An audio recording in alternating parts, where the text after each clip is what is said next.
Welcome to Skyland Education, the Education Hub. Hello students, this is Preeti. आज से हम सी का बैच स्टार्ट करने जा रहे हैं और सी का सेशन डेली शाम को 5 बजे होगा। So let's move to the lecture. तो चलिए स्टूडेंट्स, अपना फर्स्ट टॉपिक स्टार्ट करते हैं। सबसे पहला टॉपिक होगा हमारा इंट्रोडक्शन टू सी। स्टूडेंट्स, आपको भी पता होगा कि जो हमारी सी लैंग्वेज है उसको एज अ बेस कंसीडर किया जाता है अदर प्रोग्रामिंग लैंग्वेजेस के लिए, और यहाँ तक कि इसको मदर लैंग्वेज भी बोला जाता है। इसको मदर लैंग्वेज बोले जाने के पीछे रीज़न भी है क्योंकि बहुत सारे ऐसे कोर कॉन्सेप्ट्स हैं जो कि सी ने ही अदर लैंग्वेजेस को प्रोवाइड किए हैं, और इसी वजह से सी लैंग्वेज को अदर लैंग्वेजेस की मदर लैंग्वेज भी कहा जाता है। सी लैंग्वेज को डिफ़ाइन करने के लिए हम कुछ टर्म्स का यूज़ करते हैं। वो टर्म्स आपके सामने लिखी हुई हैं। ये 5 टर्म्स हैं जो कि सी लैंग्वेज को अच्छे से डिफ़ाइन कर सकती हैं। फर्स्ट पॉइंट है मदर लैंग्वेज। जैसे मैंने भी आपको बताया है कि जो सी लैंग्वेज है उसको अदर प्रोग्रामिंग लैंग्वेजेस की मदर लैंग्वेज के रूप में कंसीडर किया जाता है, या फिर अदर प्रोग्रामिंग लैंग्वेज के लिए एज अ बेस कंसीडर किया जाता है।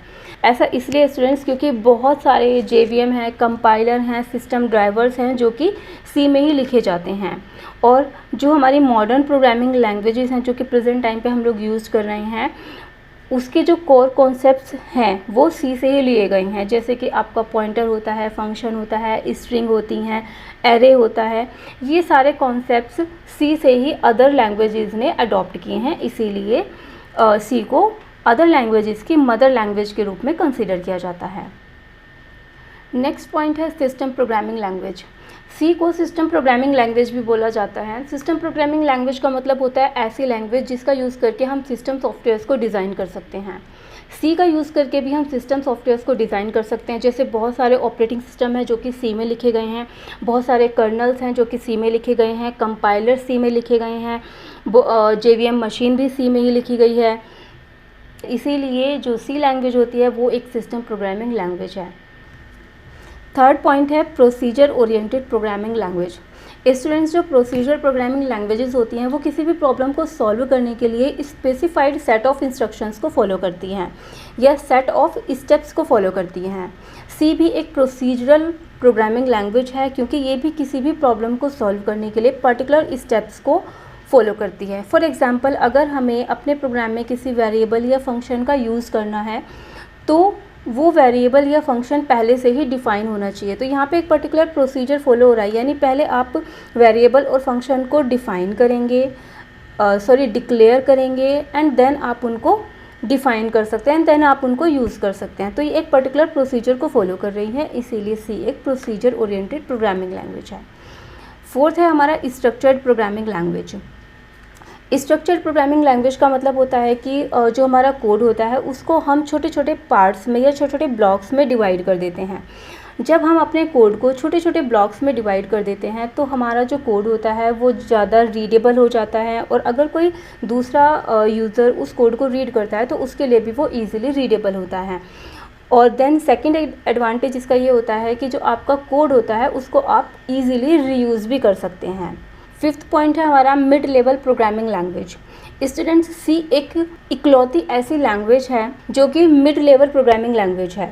ऐसा इसलिए है क्योंकि ये कुछ ऐसी फीचर्स को सपोर्ट करती है जो कि लो लेवल प्रोग्रामिंग लैंग्वेज में होती है, और कुछ ऐसी फीचर्स को सपोर्ट करती है जो कि हाई लेवल प्रोग्रामिंग लैंग्वेज में होती है।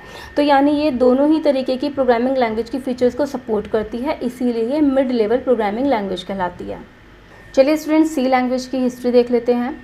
और सी लैंग्वेज को डेवलप किया गया था 1972 में डेनिस रिची के द्वारा, और इसको जिस लैबोरेटरी में डेवलप किया गया था उसका नाम था AT&T यानी अमेरिकन टेलीफोन एंड टेलीग्राफ, और ये लैबोरेटरी लोकेटेड है USA में।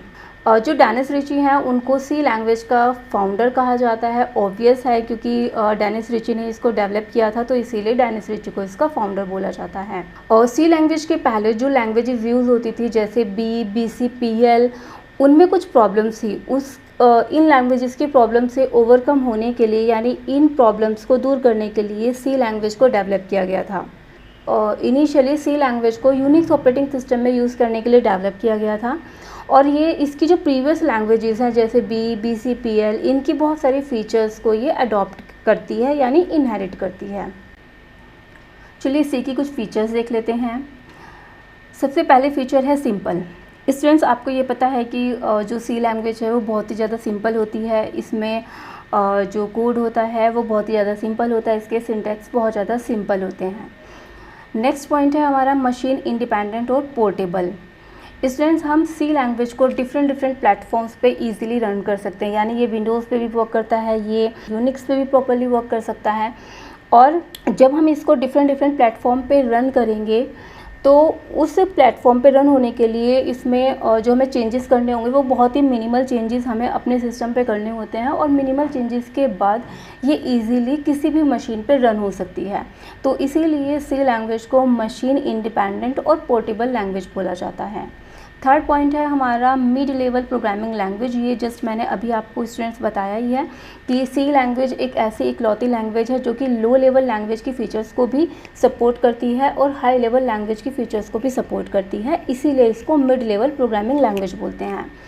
फोर्थ पॉइंट है स्ट्रक्चर्ड प्रोग्रामिंग लैंग्वेज। ये भी हमने अभी कुछ देर पहले ही पढ़ा है कि स्ट्रक्चर्ड प्रोग्रामिंग लैंग्वेज में हम अपने कोड को छोटे छोटे पार्ट्स में यानी ब्लॉक्स में डिवाइड कर देते हैं, जिससे हमारे प्रोग्राम की रीयूजेबिलिटी भी बढ़ जाती है और हम अपने प्रोग्राम को ईजिली रीड भी कर सकते हैं। फिफ्थ पॉइंट है रिच लाइब्रेरी। सी की जो लाइब्रेरी होती है वो काफ़ी रिच होती है और इसमें बहुत सारे इनबिल्ट फंक्शन होते हैं जिससे हम इस पर ईजिली वर्क कर सकते हैं। सिक्स है मेमोरी मैनेजमेंट। स्टूडेंट्स, सी का यूज़ करके हम मेमोरी को भी इजीली मैनेज कर सकते हैं। सी लैंग्वेज में हम डायनेमिकली मेमोरी को एलोकेट भी कर सकते हैं, और जो मेमोरी हमने डायनेमिकली एलोकेट की है उसको हम फ्री फंक्शन का यूज़ करके फ्री भी कर सकते हैं। तो इस तरीके से जो सी लैंग्वेज होती है वो मेमोरी मैनेजमेंट की फ़ीचर को भी सपोर्ट करती है। सेवन्थ पॉइंट है पॉइंटर्स। स्टूडेंट्स, सी लैंग्वेज पॉइंटर के कॉन्सेप्ट को सपोर्ट करती है, यानी हम इसमें डायरेक्ट मेमोरी से इंटरेक्शन कर सकते हैं। C language array, function, structure etcetera के लिए पॉइंटर्स प्रोवाइड करती है। लास्ट पॉइंट है हमारा रिकर्शन। रिकर्शन का मतलब होता है कि जब एक फंक्शन खुद को ही कॉल कर रहा होता है, इस प्रोसेस को हम रिकर्शन बोलते हैं। तो जो सी लैंग्वेज है वो भी रिकर्शन की फीचर को सपोर्ट करती है। तो नेक्स्ट टॉपिक है सिंपल सी प्रोग्राम। तो चलिए सी का एक सिंपल सा प्रोग्राम देख लेते हैं कि अगर हम सी का प्रोग्राम बनाएंगे तो उसमें हमें क्या क्या चीज़ें इंक्लूड करनी होंगी। तो अगर हमें सी का प्रोग्राम बनाना है तो हमारे पास सबसे फर्स्ट स्टेप होता है कि हम हेडर फाइल्स को इंक्लूड करें। यहाँ पे हमारी जो हेडर फाइल है stdio.h। स्टूडेंट्स, आपको पता होगा कि जो सी लैंग्वेज है उसमें बहुत सारे फंक्शंस होते हैं और इन डिफरेंट फंक्शंस को कैटेगराइज किया जाता है और कैटेगराइज करके इनको डिफरेंट फाइल्स में स्टोर कर दिया जाता है। तो यही फाइल्स हमारी हेडर फाइल्स होती हैं। अब जैसे फॉर एग्जांपल आप इस प्रोग्राम में प्रिंटफ फंक्शन का यूज़ कर रहे हैं, तो अगर आप प्रिंटफ फंक्शन का यूज़ कर रहे हैं तो ये भी एक पर्टिकुलर हेडर फाइल में है। तो इसके लिए जो हेडर फाइल है वो आपकी stdio.h होती है। तो अगर आप इस फंक्शन को अपने प्रोग्राम में यूज़ कर रहे हैं तो इस फंक्शन से रिलेटेड हेडर फाइल को आपको अपने प्रोग्राम में इंक्लूड करना पड़ेगा। तो जो फंक्शंस आप अपने प्रोग्राम में यूज़ करेंगे उससे रिलेटेड हेडर फाइल आपको अपने प्रोग्राम में इंक्लूड करनी पड़ेगी। नेक्स्ट स्टेप है हमारा इंट मेन। ये हमारा मेन फंक्शन होता है, इसको हम अपने प्रोग्राम का एंट्री पॉइंट भी बोलते हैं। हमारे प्रोग्राम का जब एग्जीक्यूशन स्टार्ट होता है तो वो मेन फंक्शन से ही होता है। आपने भले ही ऊपर कितना भी बड़ा प्रोग्राम लिखा है, आपने नीचे कितने भी फंक्शंस बनाए हुए हैं, डजंट मैटर, लेकिन आपके प्रोग्राम की जो स्टार्टिंग होगी, जो आपके प्रोग्राम का एग्जीक्यूशन स्टार्ट होगा वो मेन फंक्शन से ही होगा। नेक्स्ट आपका यहाँ पे कर्ली ब्रेस दिया हुआ है। कर्ली ब्रेस का मतलब है कि आपका जो ये मेन फंक्शन है उसकी स्टार्टिंग यहाँ से हो रही है और ये लास्ट में इसकी क्लोजिंग भी की गई है। इसका मतलब ये है कि आपका जो मेन फंक्शन है उसका स्कोप यहाँ से यहाँ तक है।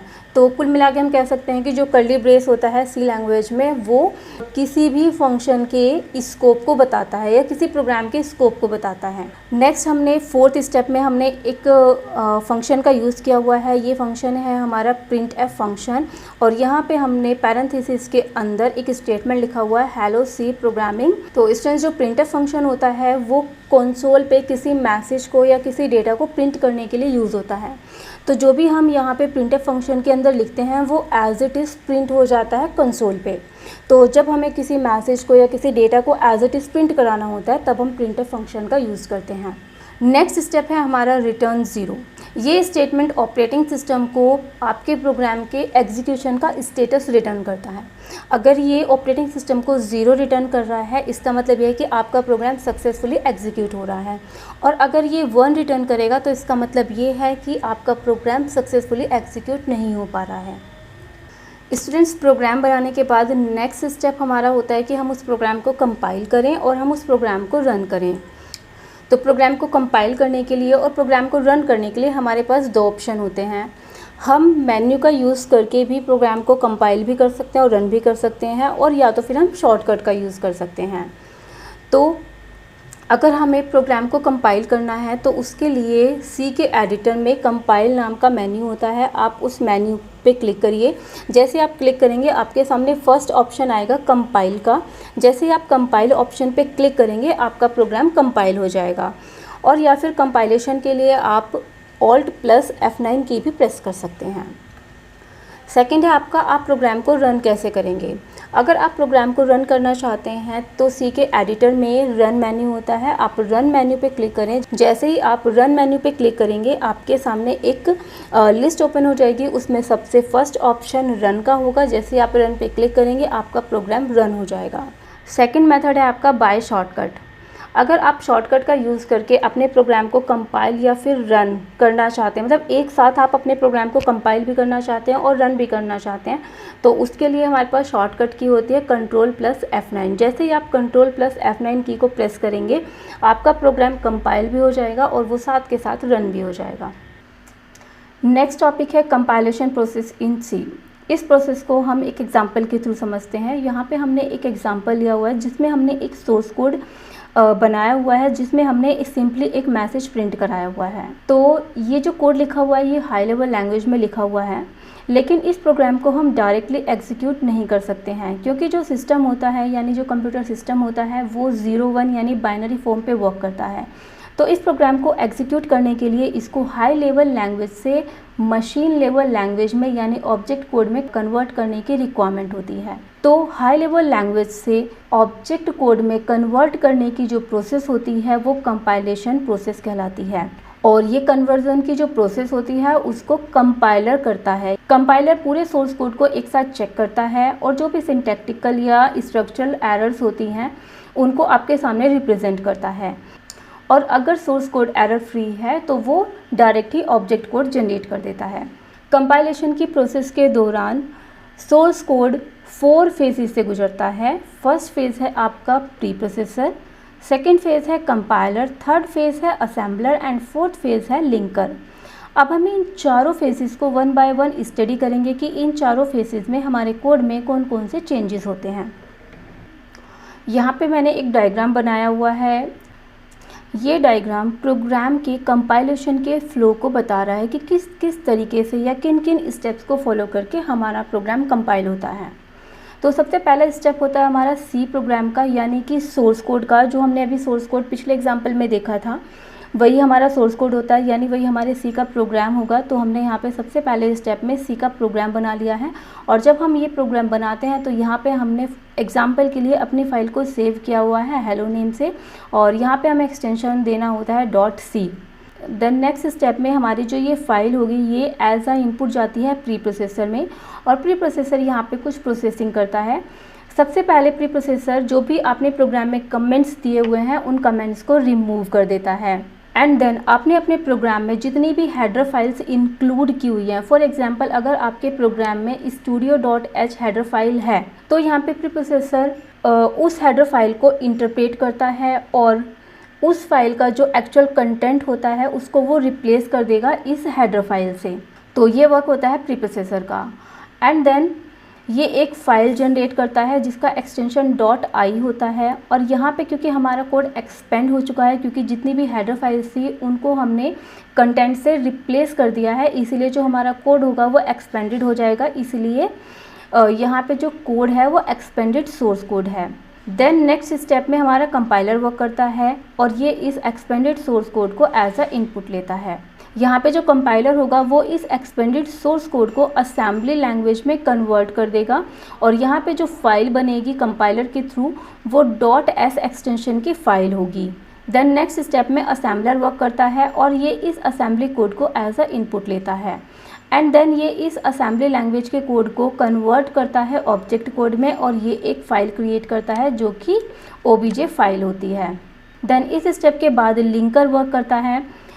जब हम कोई भी प्रोग्राम बनाते हैं तो उस प्रोग्राम में हमें काफ़ी सारी लाइब्रेरी फाइल्स और बहुत सारी अदर फाइल्स की भी रिक्वायरमेंट होती है। जो ये प्री डिफाइंड लाइब्रेरी फाइल्स होती हैं या फिर अदर फाइल्स होती हैं, ये प्री कंपाइल्ड होती हैं, हमें इन्हें कंपाइल करने की रिक्वायरमेंट नहीं होती है, लेकिन हम इन्हें अपने प्रोग्राम में यूज़ कर रहे होते हैं। तो यहाँ पे लिंकर क्या करेगा, यहाँ तक के कोड में हम ऑब्जेक्ट कोड को जनरेट कर चुके हैं, तो हमारे सोर्स कोड का ऑब्जेक्ट कोड और इन लाइब्रेरी फाइल्स का जो ऑब्जेक्ट कोड होगा, उन दोनों को लिंक करने का काम लिंकर करता है। अब यहाँ तक हमारी लिंकिंग की प्रोसेस भी हो चुकी है और लिंकिंग होने के बाद ये जो कोड जनरेट करता है वो एग्जीक्यूटेबल कोड होता है और उसका एक्सटेंशन होता है .exe। देन लोडर वर्क करेगा और लोडर क्या करेगा, जो हमारी ये exe फाइल है इसको लोड करेगा एंड देन इसको एग्जीक्यूट करेगा। तो ये जो पूरी प्रोसेस है ये कंपाइलेशन की प्रोसेस होती है कि जो हमारा सोर्स कोड है जब हम उसको कंपाइल करते हैं तो वो इन फेसेस से गुजरता है। नेक्स्ट टॉपिक है printf and scanf function in C. Students, ये दोनों ही फंक्शन सेव होते हैं studio.h फाइल में। इसमें से जो हमारा प्रिंटफ फंक्शन होता है इसका यूज़ होता है आउटपुट शो करने के लिए और स्कैनफ फंक्शन का यूज़ होता है यूज़र से इनपुट लेने के लिए। तो सबसे पहले हम प्रिंटफ फंक्शन को देख लेते हैं। तो जैसे हम पहले भी डिस्कस कर चुके हैं कि प्रिंटफ फंक्शन का यूज़ हम किसी भी आउटपुट को शो करने के लिए करते हैं। वो आउटपुट हमारा कोई मैसेज भी हो सकता है, यानी हमें स्क्रीन पे कोई मैसेज डिस्प्ले करना है या हमें कोई डेटा को एज इट इज़ डिस्प्ले करना है या फिर हमें किसी वेरिएबल की वैल्यू को प्रिंट कराना है, तब हम प्रिंटफ फंक्शन का यूज़ करते हैं। तो इसका सिंटैक्स देख लेते हैं स्टूडेंट्स। यहाँ पे आपको फॉर्मेट स्ट्रिंग देनी होती है जो कि हम कोटेशंस के अंदर लिखते हैं और यहाँ पे आप अपने आर्गुमेंट की लिस्ट दे सकते हैं। का यहाँ पे जो आप वेरिएबल दे रहे हैं अगर वो इंटीजर टाइप का वेरिएबल है तो आपकी जो फॉर्मेट स्ट्रिंग होगी वो %d होगी, और अगर आपका ये वेरिएबल कैरेक्टर टाइप का है तो आपकी जो फॉर्मेट स्ट्रिंग होगी वो %c होगी एंड सो ऑन। और अगर आप किसी मैसेज को डिस्प्ले करना चाहते हैं तो आप उसको सिंपली आप उनको डबल कोटेशन के अंदर रखें। जब आप डबल कोटेशन के अंदर किसी पर्टिकुलर स्ट्रिंग को रख के आप अपने प्रोग्राम को एग्जीक्यूट कराएंगे तो वो string as it is console पे डिस्प्ले हो जाएगी। सेकेंड फंक्शन है स्कैनफ फंक्शन। स्कैनफ फंक्शन का यूज़ हम तब करते हैं जब हमें यूज़र से इनपुट लेना होता है। जैसे आप कोई प्रोग्राम रन कर रहे हैं जिसमें आपको कोई वैल्यू यूज़र से इनपुट करानी है। फॉर एग्जांपल, अगर आपको टेबल प्रिंट कराना है लेकिन वो टेबल श्योर नहीं है कि आप किस डिजिट का या किस नंबर का आप टेबल प्रिंट कराना चाहते हैं, तो अगर आपको ये यूज़र के ऊपर छोड़ना है कि वो किस नंबर का टेबल प्रिंट कराना चाहता है, तब हम स्कैनफ फंक्शन का यूज़ करेंगे क्योंकि हमें वैल्यू यूज़र से चाहिए। तो स्टूडेंट्स, लास्ट में हम एक छोटा सा प्रोग्राम देख लेते हैं जिसमें हम किसी नंबर का स्क्वायर प्रिंट कराएंगे और ये जो हमारा नंबर होगा उसको हम यूज़र से मांगेंगे। तो इसके लिए हम यहाँ पे 2 हेडर फाइल्स इंक्लूड कर रहे हैं। फर्स्ट है हमारी #include studio.h और सेकंड हमारी हेडर फाइल है #include conio.h। स्टूडेंट्स, जो हमारा ये प्रिंटफ और ये स्कैनफ फंक्शन होता है ये दोनों फंक्शन हमारी इस हेडर फाइल में होते हैं और जो हमारा ये getch फंक्शन होता है ये हमारा conio.h फाइल में होता है, इसीलिए हमने इन दोनों हेडर फाइल्स को यहाँ पे इंक्लूड कराया हुआ है। देन यहाँ पे हमने मेन फंक्शन लिया हुआ है और देन हमने कर्ली ब्रेसेस के अंदर सबसे पहला वेरिएबल लिया हुआ है। सबसे पहला क्या, वो एक ही वेरिएबल है। तो जो वेरिएबल है हमारा उसका नेम है नंबर और ये हमारा इंटीजर टाइप का है। देन हमने प्रिंटफ फंक्शन के अंदर हमने ये मैसेज दिया हुआ है जो कि डबल कोटेशन के अंदर हमें देना होता है और यहाँ पे हमने डबल कोटेशन के अंदर ही दिया हुआ है और मैसेज है हमारा एंटर अ नंबर।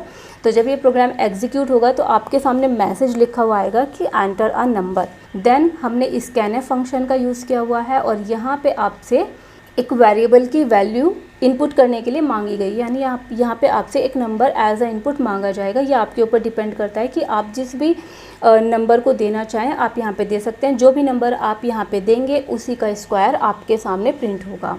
तो सपोज दैट आपने यहाँ पे दिया है 5, ठीक है, तो इस वेरिएबल में जो हमारा नंबर वेरिएबल था इस वेरिएबल में 5 स्टोर हो जाएगा। देन हम क्या करेंगे, यहाँ पे हमने फिर से प्रिंट स्टेटमेंट लिखा हुआ है और प्रिंट स्टेटमेंट में डबल कोटेशन के अंदर हमने लिखा हुआ है स्क्वायर ऑफ नंबर इज़। तो ये वाली जो स्ट्रिंग है यहाँ से यहाँ तक कि ये एज इट इज़ प्रिंट हो जाएगी। और यहाँ पे हमने परसेंटाइल डी लिखा हुआ है। तो ये भी हमने थोड़ी देर पहले देखा था कि अगर यहाँ पे हमारा कोई भी ऐसा वेरिएबल है जो कि इंटीजर टाइप का है, तब हम यहाँ पे फॉर्मेट स्पेसिफायर यूज़ करेंगे परसेंटाइल डी। और यहाँ पे हमने कॉमा लगा के, जो कि नंबर नाम का हमारा वेरिएबल था, उसको हमने मल्टीप्लाई कराया हुआ है अगेन नंबर से ही, क्योंकि जो स्क्वायर होता है वो क्या होता है स्टूडेंट्स, नंबर इंटू नंबर यानी n इंटू एन। तो प्रेजेंट टाइम पे हमने जो एग्जांपल लिया हुआ था वो 5 का लिया हुआ था, तो नंबर की वैल्यू होगी 5 और देन हमने उसको मल्टीप्लाई कर दिया 5 से। तो यहाँ पे हमारे सामने जो प्रिंट होगा वो होगा 5 इंटू 5 यानी 25। और यहाँ पे हमारा गेट सी एच फंक्शन हमने लगाया हुआ है। गेट सी एच का यूज़ हम तब करते हैं जब हमें अपनी स्क्रीन को होल्ड करके रखना होता है। तो ऑब्वियसली यहाँ पे हमें जब आउटपुट देखना है तो हम अपनी स्क्रीन पे आउटपुट देखना चाहेंगे, इसलिए हमने यहाँ पे गेट सी एच फंक्शन का यूज़ किया हुआ है। और रिटर्न का यूज़ हम पहले ही देख चुके हैं। तो आई होप स्टूडेंट्स कि आपको ये टॉपिक अच्छे से क्लियर हुआ होगा और आपको सी लैंग्वेज का बेसिक अच्छे से समझ में आ गया होगा। अगर आपका कोई डाउट है, अभी भी अगर आपको कोई डाउट है तो आप मुझे कमेंट करके बता सकते हैं। तो मिलते हैं नेक्स्ट वीडियो में नेक्स्ट टॉपिक के साथ, सी को और ज़्यादा एक्सप्लोर करने के लिए।